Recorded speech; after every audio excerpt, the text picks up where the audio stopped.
Well, first of all, I found your Weather Channel analogy impressive, because that's exactly what we're doing, and I'd never thought of it before. But we spend tons of money fixing up houses after a hurricane, but very little preparing them for the hurricane. So that's kudos, that was a great analogy. So yes, I think the NIH should fund a study like that, and there are 3 levels. The first level is imaging.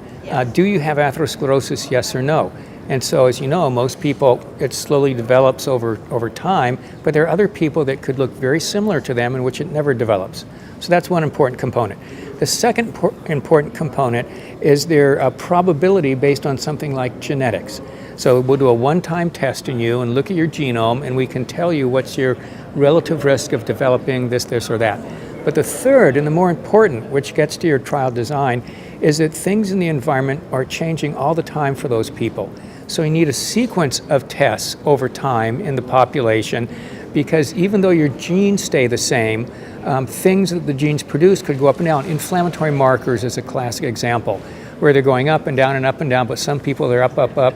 So if you don't measure those sequentially, you might miss it. So yes, the NIH should fund that. I can imagine it happening, but the algorithm would have to be pretty complicated, because the human population is complicated, but it can be done. Sure, so if the reliability was like a mammography or a biopsy, that would be fabulous, because you're actually imaging the disease at that point. So that would involve the non-invasive imaging that we've talked about.